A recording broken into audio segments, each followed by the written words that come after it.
संदर्भात माहिती घेतली, कारण आपल्याला माहिती आहे मी कार्यक्रमामध्ये होतो आणि माहिती घेतली। त्या ठिकाणी एक बाहेरच्या व्यक्तीने एक चुकीचं स्टेटस ठेवल्यामुळे आणि त्या ठिकाणी कुठल्या तरी पुजाऱ्याने बलात्कार केला वगैरे अशा प्रकारचं काहीतरी स्टेटस ठेवल्यामुळे तणाव निर्माण झाला आणि लोक रस्त्यावर आले।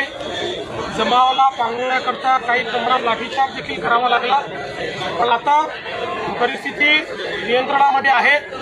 दोन्ही समाजाची लोक एकत्रित बसलेली आहेत आणि हा तणाव त्या ठिकाणी संपवण्याचा प्रयत्न चाललेला आहे। मात्र अशा प्रकारे जाणीवपूर्वक काही लोक तणाव निर्माण झाला पाहिजे अशा प्रकारचे स्टेटस ठेवून किंवा तशा प्रकारच्या घटना या घडवताना त्या ठिकाणी पाहायला मिळत आहेत। त्यांच्यावर कठोर कारवाई ही निश्चितपणे केली जाईल। काल तिथं सभा झाली, गोपीचंद पडळकर यांचं भाषण झालं, संग्राम जगताप यांचं भाषण झालं आणि त्यानंतर हे स्टेटस ठेवलं असं चर्चा तिथं गावामध्ये सुरू आहे।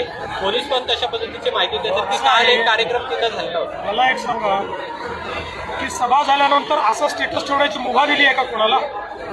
अशा प्रकारे चुकीच्या पद्धतीनं एखाद्या धर्मावर किंवा त्या धर्म अवलंब करणाऱ्यांवर अशी टीका करण्याचे कोणाला या ठिकाणी अधिकार नाही आहेत। त्यामुळे सभेचा आणि याचा संबंध जोडण्याचं काही कारण नाही आहे आणि सभा झाली म्हणून आम्ही असं केलं जर असं कोणी म्हणत असेल तर हे सहन केलं जाणार नाही।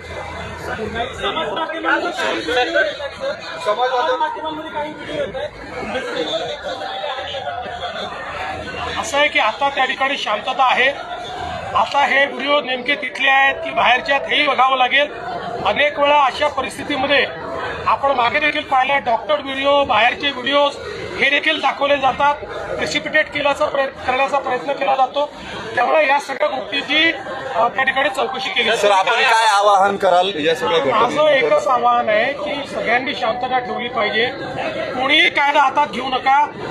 कोणी जर बेकायदेशीर काम करत असेल तर पोलीस त्याच्यावर कारवाई करेल, कोणाला कायदा हातात घेण्याची आवश्यकता नाही। सर, काल मंत्र्यांचं